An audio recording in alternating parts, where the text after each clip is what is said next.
프랑스 미슐랭 3스타 레스토랑의 완벽주의자 셰프가 한국을 방문하고 충격에 빠졌습니다. 별명처럼 15년간 완벽한 고급 레스토랑의 음식을 다뤄오던 그가 한국 매니아가 되었는데요. 그 이유는 바로 이 음식 때문이었습니다. 한국에 머무는 동안 내내 이곳에 빠져 결국 파리 레스토랑에 가져가 장사로 대박까지 낸 사연, 지금 바로 이야기 시작하겠습니다. 저는 파리에 있는 제 레스토랑 라벨 에포크의 반짝이는 주방에 서서 직원들이 저녁 서비스를 준비하는 모습을 지켜봤어요.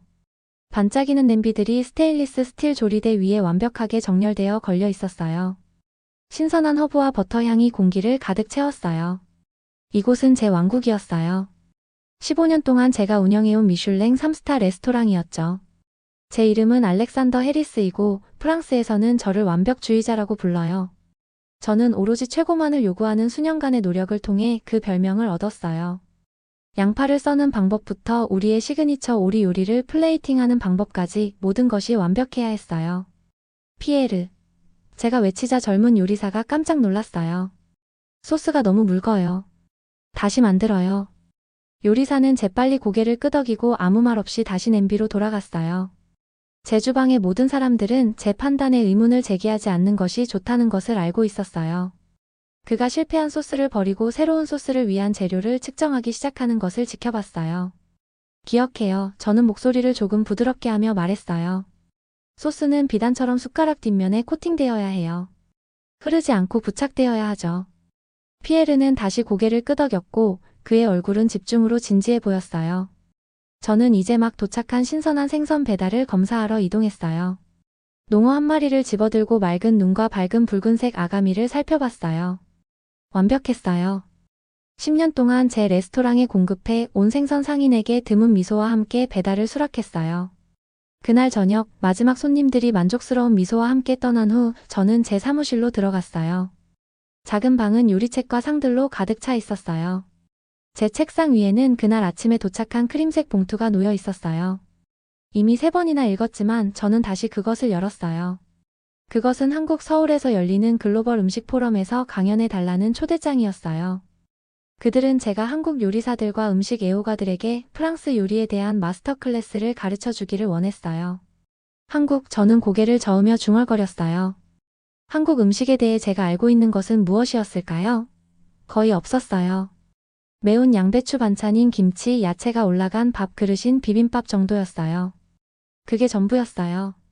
그리고 그들은 제대로 된 프랑스 요리에 대해 얼마나 알고 있을까요? 아마도 거의 없었을 거예요. 어떻게 그들이 완벽한 베어네이즈 소스의 미묘함이나 수플레에 필요한 정확한 타이밍을 이해할 수 있을까요? 저는 작은 코냑 한 잔을 따라 생각하며 돌렸어요. 이번 여행은 제 주방 일상을 방해할 것이었어요. 하지만 프랑스의 가장 유명한 요리사 중 한 명으로서 저는 또한 제 지식을 공유할 책임이 있었어요. 좋아요. 저는 빈 사무실에 대고 소리내 말했어요.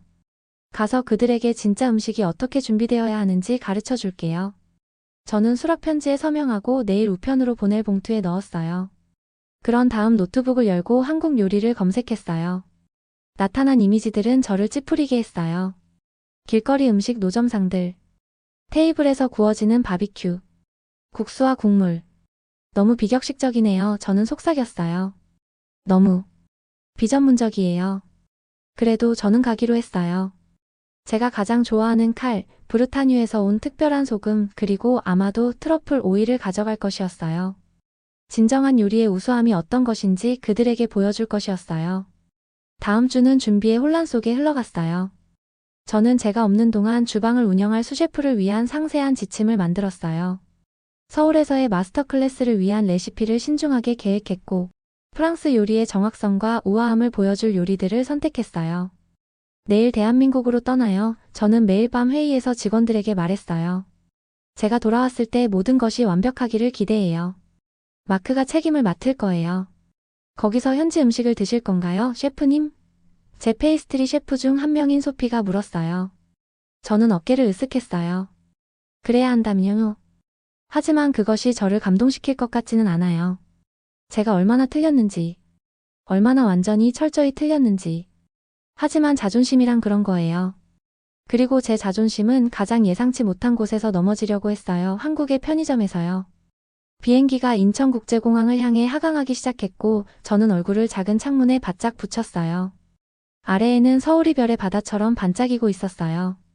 수많은 불빛이 모든 방향으로 뻗어 있었죠. 제 배가 크게 울리고 있었는데 비행기 음식을 거부했다는 것을 상기시켜 주었어요. 비행기 식사는 요리사로서의 제 감각에 대한 모욕이었어요. 대량 생산되고 다시 데워지고 플라스틱 용기에 플라스틱 수저로 제공되는 음식이었으니까요. 사양하겠어요. 곧 착륙하겠습니다. 안전벨트를 매주세요. 스피커를 통해 승무원의 목소리가 안내했어요. 저는 한숨을 쉬고 좌석에 등을 기대었어요. 파리에서 서울까지의 비행은 거의 12시간이 걸렸고 저는 지쳤고 배고팠고 이미 제 주방이 그리웠어요. 제가 여기서 뭘 하고 있는 거죠? 정말로? 한국인들에게 프랑스 요리를 가르치는 것은 해변에 모래를 가져오는 것 같았어요. 크게 의미가 없고 불필요한 일이었죠. 착륙 후 저는 거대하고 반짝이는 공항을 통과했어요. 모든 것이 너무 현대적으로 보였어요. 매끄러운 유리, 광택이 나는 바닥 그리고 도처에 있는 최신 시설들. 직접 보고 나니 인정해야 했어요. 제가 예상했던 것이 아니었어요. 저는 뭔가 글쎄요, 덜 인상적인 것을 상상했었어요. 제 이름이 적힌 팻말을 들고 있는 남자가 출구 근처에 서 있었어요. 그는 40대였고 단정한 정장과 안경을 쓰고 있었으며 진심으로 보이는 친절한 미소를 짓고 있었어요. 해리스 셰프님? 저는 서울대학교 호텔경영학과의 이준호 교수입니다. 한국에 오신 것을 환영합니다. 그는 손을 내밀기 전에 약간 고개를 숙였어요. 저는 힘차게 악수했어요. 이렇게 늦게 마중 나와주셔서 감사합니다. 비행기가 지연돼서 죄송해요. 전혀요. 그는 완벽한 프랑스어로 대답했는데 이것이 저를 놀라게 했어요. 지금은 거의 자정이네요. 여행 후에 피곤하고 배고프실 겁니다. 음식 얘기가 나오자 제 배가 다시 울렸어요. 이번에는 이 교수님이 들을 수 있을 만큼 크게요. 그는 낄낄 웃었고 저는 부끄러움에 얼굴이 붉어지는 것을 느꼈어요. 네, 꽤 배고프네요. 저는 인정했어요. 하지만 이 시간에는 대부분의 식당이 문을 닫았을 거라고 생각해요. 이 교수님은 신비롭게 미소 지었어요. 대부분의 전통식당은 그렇죠. 네. 하지만 서울에서는 식당이 하루 24시간 내내 이용 가능해요. 우리 한국인들은 모든 시간대에 배고픈 사람들을 위한 해결책을 만들어냈어요. 우리는 공항 밖으로 나와 시원한 밤 공기를 맞았어요. 서울의 스카이라인이 멀리서 어렴풋이 보였어요. 어두운 하늘을 배경으로 고층 빌딩의 숲이 펼쳐져 있었죠. 이 교수님은 운전기사가 기다리고 있는 매끈한 검은색 차로 저를 안내했어요. 먼저 호텔에 가서 짐을 내려놓을까요? 그는 우리가 편안한 뒷좌석에 자리를 잡으면서 제안했어요. 그게 완벽할 것 같아요. 저는 식사를 하기까지 얼마나 걸릴지 머릿속으로 계산하며 대답했어요. 아마도 호텔에는 룸서비스가 있을 테지만 그것이 좋을지는 의심스러웠어요. 룸서비스는 좀처럼 좋지 않으니까요. 짧은 운전 후 우리는 제 호텔에 도착했어요. 또 다른 인상적인 현대식 건물이었고 웅장한 로비가 있었어요. 제 가방이 안전하게 제 방에 들어간 후 이 교수님이 제게 말했어요. 이제 저녁 식사를 할까요? 첫 한국 음식으로 무엇을 드시고 싶으세요?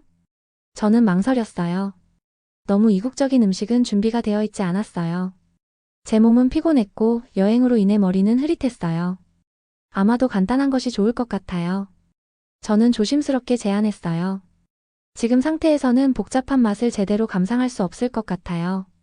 딱 좋은 곳을 알고 있어요. 이 교수님은 열정적으로 말했어요. 독특하게 한국적이면서도 어느 시간대의 여행자에게도 완벽한 곳이죠. 우리는 다시 차에 탔고 저는 창문을 통해 지나가는 도시를 바라봤어요. 자정에도 거리는 놀랍게도 활기찼어요. 젊은이들이 무리를 지어 걸어 다니고 다채로운 간판들이 곳곳에서 빛나고 작은 식당들이 여전히 문을 열고 안에는 손님들이 있었어요. 서울은 실제로 잠들지 않아요. 이 교수님은 제 놀라움을 눈치채고 설명했어요. 많은 사람들이 늦게까지 일하고 우리의 밤 문화도 활발하죠. 그래서 우리는 이렇게 강한 편의성 문화를 발전시켰어요. 차는 큰 창문이 있는 밝게 빛나는 상점 옆에 멈췄어요. 유리창을 통해 저는 제품들이 진열된 선반과 작은 테이블에서 식사하는 몇몇 사람들을 볼 수 있었어요. 도착했습니다. 이 교수님이 발표했어요. 저는 혼란스러운 표정으로 주위를 둘러봤어요. 여기는 편의점이네요. 저는 실망감을 감추지 못하고 말했어요. 주유소 상점 같은 곳이군요. 이 교수님은 인내심 있게 미소 지었어요. 해리스 셰프님, 한국의 편의점은 당신이 상상하는 것과 전혀 다릅니다. 이곳은 문화적 기관이에요. 부탁드리니 판단하기 전에 한번 기회를 주세요. 저는 거부하고 싶었어요. 내일까지 기다려야 하더라도 제대로 된 식당을 찾자고 고집하고 싶었어요. 편의점에서 미리 포장된 음식을 먹는다는 생각은 제 직업적 자존심이 용납하지 않았어요. 나 알렉산더 해리스, 미슐랭 3스타 셰프가 편의점에서 식사한다고요? 거의 모욕적이었어요. 하지만 피로감이 자존심을 이겼어요. 그리고 이 교수님의 자신감 있는 미소에서 무언가가 제 의지와는 달리 호기심을 자극했어요. 좋아요. 저는 최대한 품위를 유지하며 말했어요. 당신의 편의점이 어떤 것을 제공하는지 봅시다. 우리는 차에서 내려 상점으로 다가갔어요. 입구 위의 간판에는 밝은 파란색과 흰색 글자로 CU라고 쓰여 있었어요. 자동문이 열리면서 부드러운 차인벨 소리와 함께 시원한 공기가 밀려왔어요. 저는 깊은 숨을 들이쉬고 안으로 들어갔어요. 이 평범해 보이는 편의점이 제가 음식에 대해 알고 있다고 생각했던 모든 것을 바꿔놓을 거라는 것을 전혀 알지 못한 채로요. 한국 편의점에 첫 발을 내딛는 순간 저는 마치 다른 세계에 들어선 것 같은 기분이 들었어요. 머리 위에 밝은 조명이 모든 것을 선명하게 비추고 있었고, 그 가게는 제가 편의점에서 기대했던 것보다 너무 깨끗하고 너무 정돈되어 보였어요. 파리에서는 그런 곳들이 담배나 복권을 살 수 있는 허름한 작은 가게였지 음식을 사는 곳은 아니었어요. 적어도 자존심 있는 셰프라면 먹지 않을 음식이었죠. CU에 오신 것을 환영합니다. 이 교수님이 마치 고급 레스토랑이 아닌 구멍가게를 보여주는 것처럼 자랑스럽게 주위를 가리키며 말했어요. 저는 실망감을 감추려고 노력하며 주위를 둘러봤어요. 그 가게는 깨끗했어요. 그 정도는 인정해야 했어요. 바닥은 빛났고 모든 것이 완벽한 질서로 정돈되어 있었어요. 비즈니스 옷을 입은 몇몇 젊은이들이 전자레인지가 있는 카운터 옆에 서서 패키지를 데우고 조용히 대화를 나누고 있었어요. 식사가 있는 곳을 보여드릴게요. 이 교수님은 계속해서 말하며 저를 냉장 진열대가 있는 벽으로 안내했어요.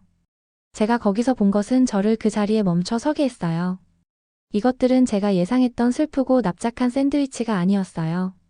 대신 선반에는 투명한 뚜껑이 달린 깔끔하게 포장된 수십 개의 도시락 상자들이 진열되어 있었고 그 안에는 다채로운 음식 배열이 보였어요. 일부는 고기와 채소가 있는 밥이었어요. 다른 것들은 소스에 담긴 국수였어요. 전자레인지에 데울 수 있도록 설계된 용기에 담긴 수프와 찌개도 있었어요. 모든 것이 신선해 보였어요. 이 모든 것이 미리 만들어진 식사인가요? 저는 놀라움을 감추지 못하고 물었어요. 네, 하지만 매일 신선하게 만들어집니다. 이 교수님이 설명했어요. 한국 편의점들은 음식 품질에 대해 치열하게 경쟁해요. 많은 곳이 레시피 개발을 위해 전문 셰프를 고용합니다. 전문 셰프가요? 편의점을 위해 일한다고요? 그 생각은 제게 터무니없게 느껴졌어요. 무엇을 드시고 싶으세요? 이 교수님이 옵션을 살펴보며 물었어요. 첫 한국 편의점 식사로는 클래식한 것을 추천해요. 아마도 이 불고기 도시락은 어떨까요? 그는 진한 소스에 담긴 얇게 썬 쇠고기가 담긴 용기를 가리켰는데 흰 밥과 여러 작은 반찬들이 함께 있었어요. 불고기는 양념한 쇠고기예요. 그가 설명했어요. 매우 전통적인 한국 음식이지만 편리하게 만들어졌죠. 저는 여전히 의심스러웠지만 너무 배고프고 피곤해서 논쟁할 여력이 없어 고개를 끄덕였어요. 이 교수님은 그 식사를 선택하고 저를 데우는 스테이션으로 안내했어요. 그는 외부 포장을 제거하고 음식을 덮고 있는 필름의 한쪽 구석을 벗긴 다음 그것을 전자레인지에 넣었어요. 기계가 우리의 늦은 저녁 식사를 데우면서 윙윙거렸어요. 기다리는 동안 이 교수님이 말했어요. 다른 것도 보여드릴게요. 그는 다른 섹션으로 걸어가서 삼각형 모양의 패키지를 집어들었어요. 이것은 김밥이에요. 속이 들어간 밥을 김으로 감싼 거예요. 포장이 꽤 독창적이죠. 그는 플라스틱 포장을 특정한 방식으로 분리하는 방법을 보여주었어요. 이렇게 하면 김 자체를 만지지 않고도 김으로 쌓인 밥을 들 수 있었어요.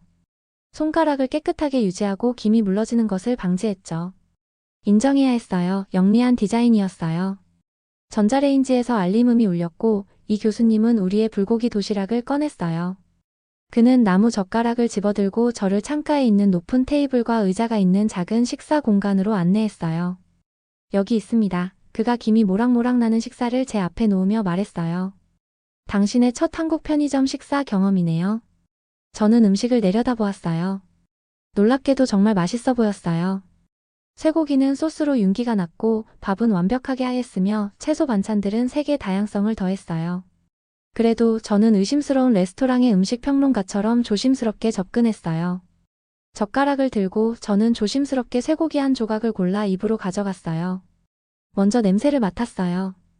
제 주방에서 요리를 맛보던 수년간의 습관이었죠. 향은 풍부하고 감칠맛이 났으며 단맛과 마늘향의 힌트가 있었어요. 흥미로웠어요. 저는 첫 입을 맛봤어요. 제 눈이 자발적으로 커졌어요. 쇠고기는 부드러웠고 양념은 복잡하고 완벽하게 균형이 잡혀 있었어요. 달콤하고 짭짤하고 아시아 베일 것으로 생각되는 과일이 들어 있었어요. 맛은 고기 깊숙이 스며들어 있었어요. 그것은 맛있었어요. 이게 편의점에서 나온 건가요? 저는 목소리에서 충격을 감추지 못하고 물었어요. 이 교수님은 아는 듯이 미소 지었어요. 밥과 반찬도 드셔보세요. 그가 제안했어요. 저는 그렇게 했어요. 밥은 완벽하게 익어 있었어요. 각 알갱이가 분명하면서도 젓가락으로 집을 수 있을 만큼 찰졌어요. 김치는 쇠고기를 한 입 먹을 때마다 입맛을 정화해주는 매콤하고 새콤한 대조를 제공했어요. 시금치 반찬은 참기름과 마늘이 완벽한 비율로 양념되어 있었어요. 이해가 안 돼요. 저는 쇠고기를 한 입 더 먹으며 말했어요. 이건 실제 요리네요. 균형과 기술이 있어요. 어떻게 이런 것이 편의점에서 가능한 거죠? 한국 기업들은 식품 연구 개발에 수백만 달러를 투자합니다. 이 교수님이 설명했어요. 그들은 품질이나 맛을 희생하지 않는 편의식품을 만들기 위해 함께 일하는 식품과학자와 셰프들을 고용해요. 저는 계속 먹으면서 믿기지 않아 고개를 저었어요. 매 입이 제 선입견에 도전했어요.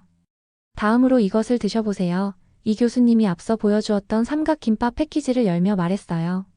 안에는 김으로 쌓인 밥이 있었고 마요네즈와 섞인 것으로 보이는 참치속이 들어 있었어요.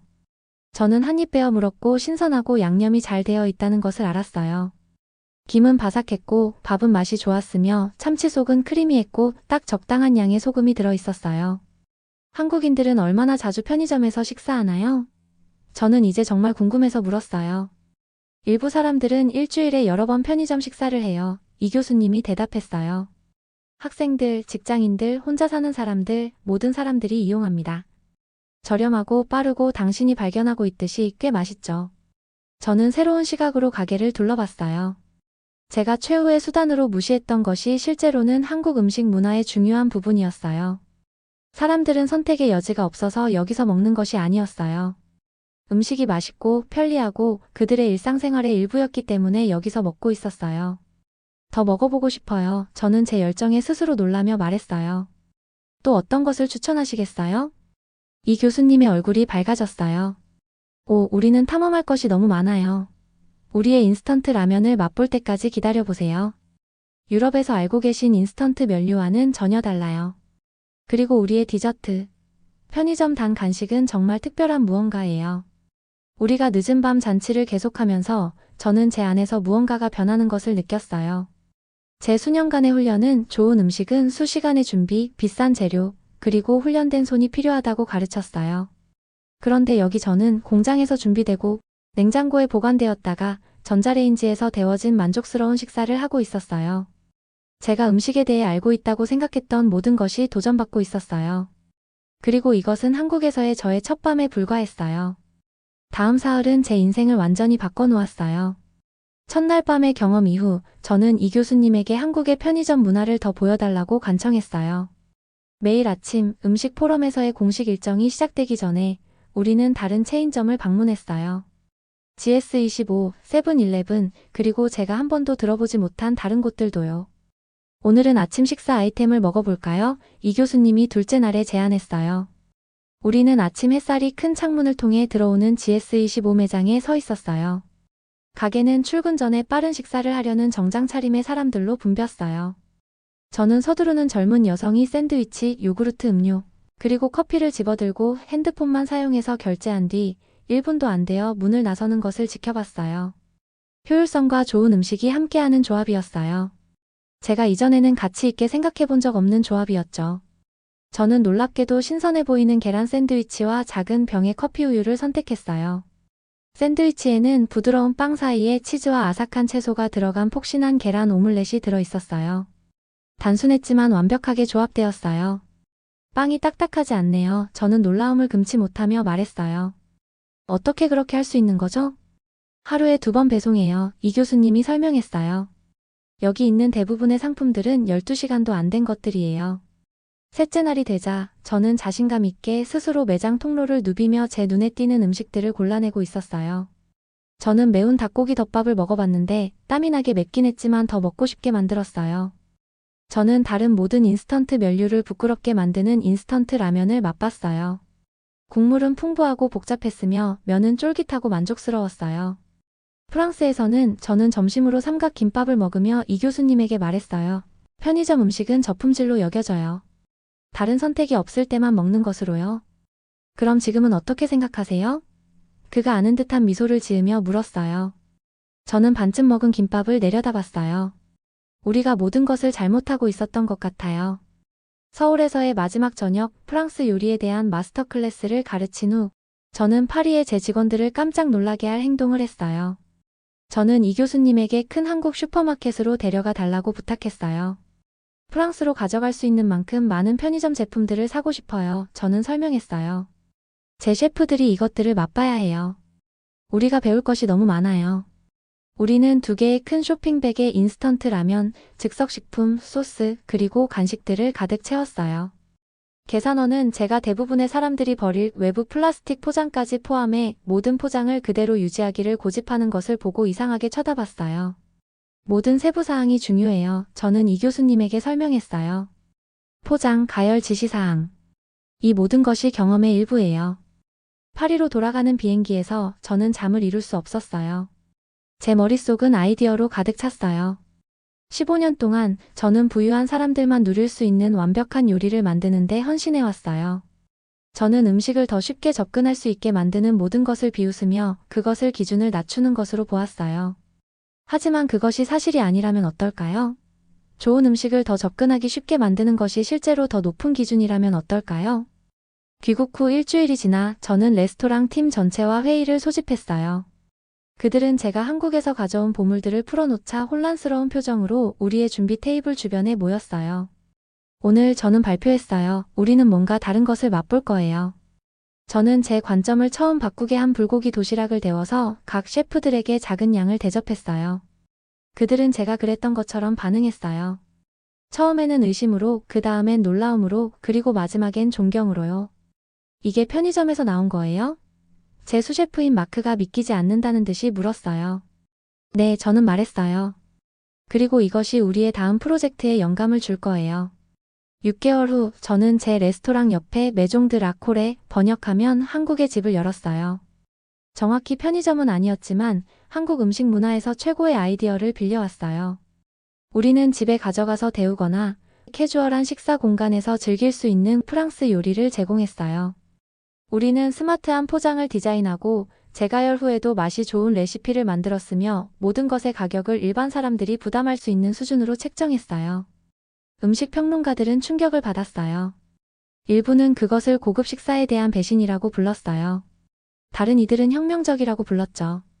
하지만 거리를 따라 늘어선 손님들의 줄은 제가 알아야 할 모든 것을 말해주었어요. 무엇이 당신의 음식에 대한 접근 방식을 바꾸게 했나요? 한 기자가 새 가게에 관한 인터뷰 중에 물었어요. 저는 미소 지었어요. 서울에서의 첫 밤을 회상하며 제가 마지못해 이 교수님을 따라 CU 편의점에 들어갔던 그때를요. 저는 훌륭한 음식이 배타성에 관한 것이 아니라는 것을 배웠어요. 저는 대답했어요. 그것은 사람들이 3개의 별이 있는 레스토랑에 앉아있든 바쁜 근무일 동안 책상에서 먹고 있든 사람들의 삶에 기쁨을 가져다주는 것에 관한 거예요. 그리고 이것이 바로 제가 알렉산더 해리스, 파리에서 가장 고집 센 프랑스 셰프가 한국 편의점에 의해 완전히 변화된 방법이었어요. 영상 재미있게 보셨나요? 마음에 드셨다면 구독과 좋아요 부탁드리겠습니다. 감사합니다.